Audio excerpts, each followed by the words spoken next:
morning, student. How are you? Student,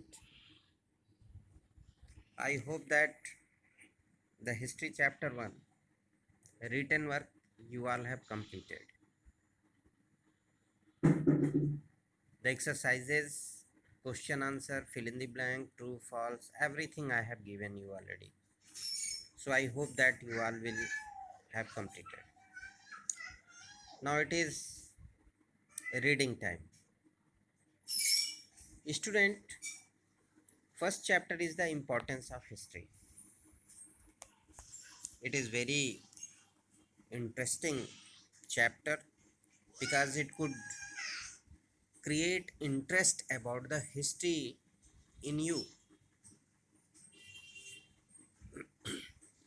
As the student, always say that history is a boring subject. But student, if you will try to read it in the effective way, I can assure you that it would become very interesting subject for you. So let's see that why the history is important. What are the importance of history? Student, you know that history is a record of event which had happened already in the past, and it also highlight the reason why such event took place to understand thousands of years of human history. Historians have divided the past on the basis of time. History had been divided into three different periods, like ancient, medieval, and modern era. Ancient, as its name by its name, means बहुत प्राचीन, is the era that starts from the recording of human history of the Middle Era. Middle Era is the period between ancient and modern era. That is called medieval history.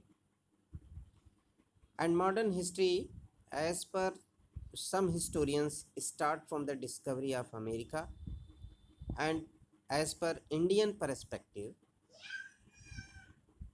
it starts from the death of Mughal Emperor Aurangzeb in 1707. Many historians have different opinion related to the time of period with the respective of different part of the world.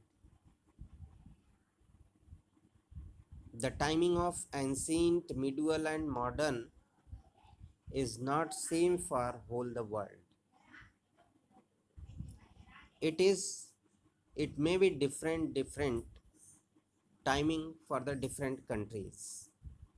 For example, 16th century is known as rise of modern era in Europe, while the same period of 16th century referred as the middle era in the Indian history.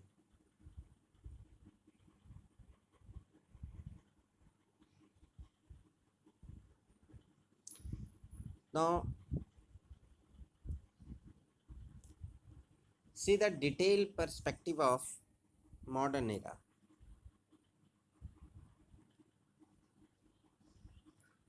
As stated earlier, it is evident that time frame with the respective to India and the rest of the world is quite different. As already I have told you about the example that the 16th century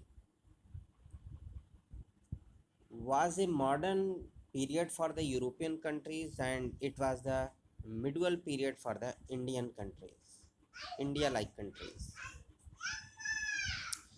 During 16th century, while we were under the rule of Mughal emperor, rest world was undergoing to the revolutionary change, means very rapidly change.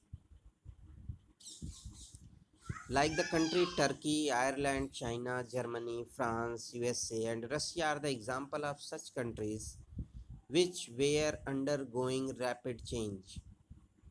The greatest difference lies in the speed of development in different countries of the world.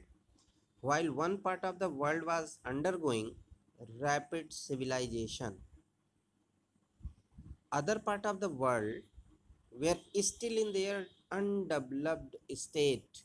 They were remain unchanged. The difference still persisted. In some countries, people were enjoying their life in lavish manner, in very standard manner, we can say, in comfortable life, we can say. But in other part, but in some part of the Africa and Asia, people living very poor lifestyle. Here we will have a glance of the position of India. I would like to glance of the positioning of India as well as Asia during modern era. Nadir Shah and Ahmad Shah Abdali attacked India, and the Mughal Empire was given the last shock after the rule of the Aurangzeb, the last powerful Mughal emperor. Political disturbance started in India. As a result, states like Awadh, Bengal, Hyderabad declared themselves as independent state. The Sikh also proclaimed themselves dependent.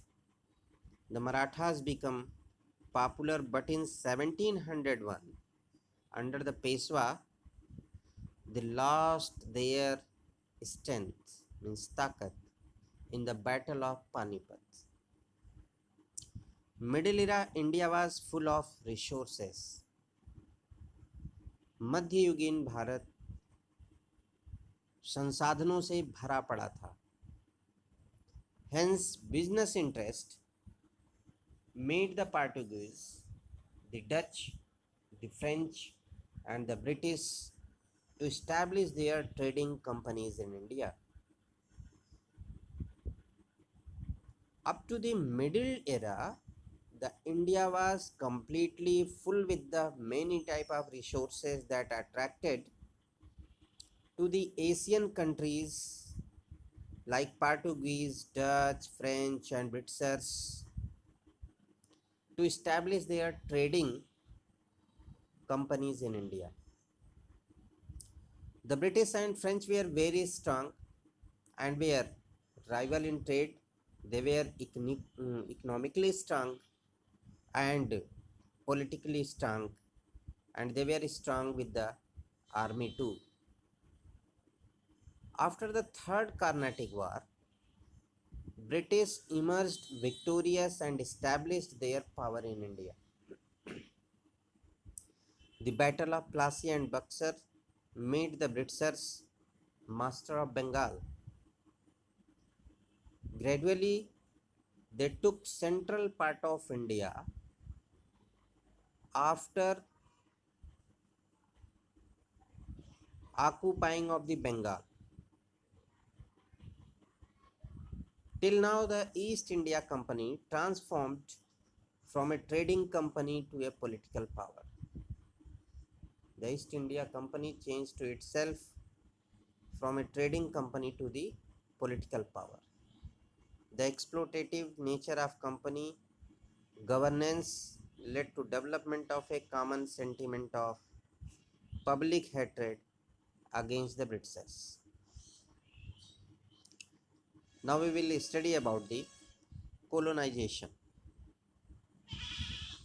That what is colony, how the colonialism started in India and in other part of the world.